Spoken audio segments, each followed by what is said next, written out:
Oh, hey, I'm Joe Mack, and welcome back to the channel. Today, I want to talk about a huge surprise for me in reading this year, and that's Oathbreaker Book 1, Penance of Blood by AJ Drummond. A dark fantasy novel, his debut novel. It absolutely blew me away. I can't wait to talk to you guys about it. Let's do it! Okay. Still trying to get back. That's too fast.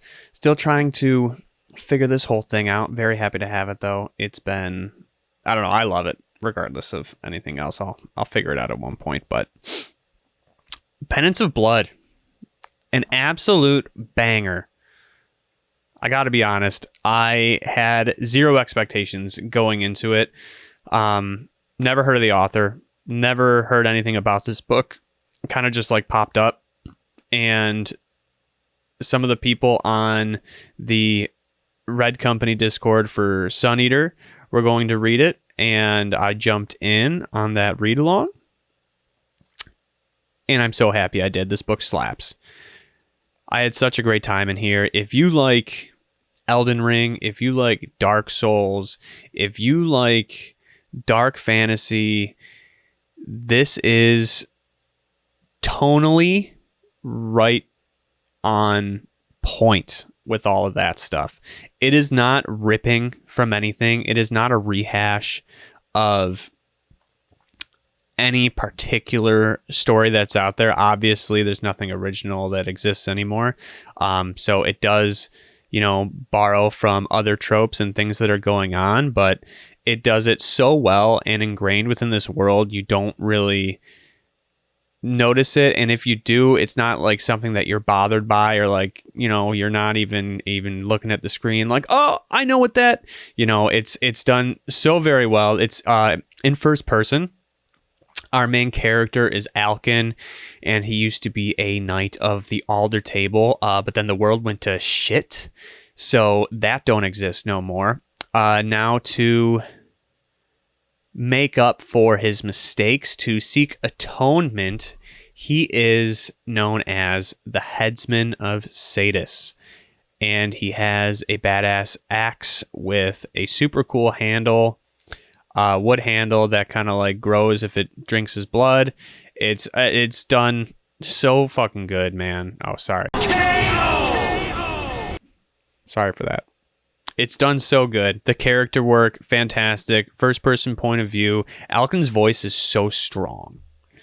And what I mean by that is it comes through so clear and concise, and it doesn't waver from that from the beginning to the end of this book. The action's good. The lore is good.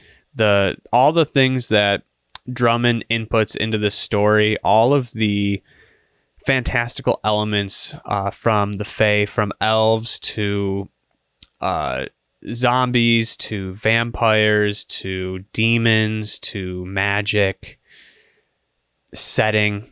He nails it on all aspects of that.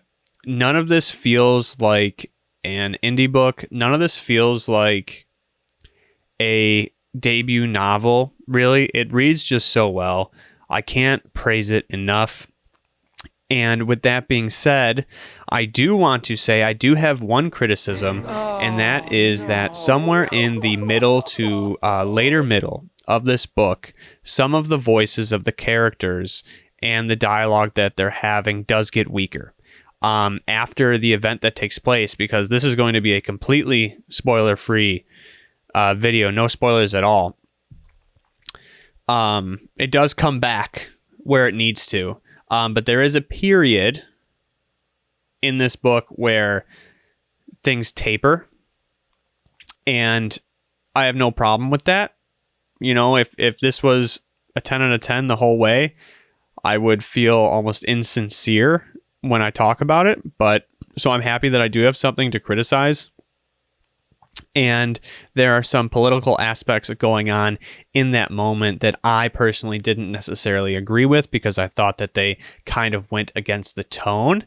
However, this is a brief moment in the book, and it gets right back to its true self after that. What I feel is its true self after that, with dialogue, conversations, and actions of characters that you meet and that you go along with. This book is gruesome. It doesn't hold back, and it's not over the top. You know, it's not gory for gory's sake. It's not grimdark for grimdark's sake. It's not doing things for shock value. Anything that happens in this story feels like it's supposed to. It feels like it fits. It was done very well.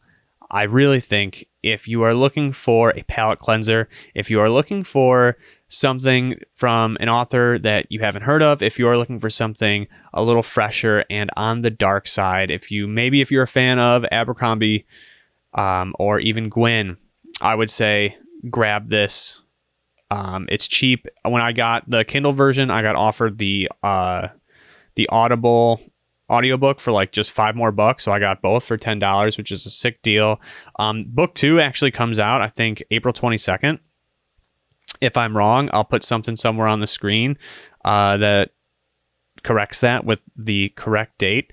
But absolute banger of a book. Definitely read this.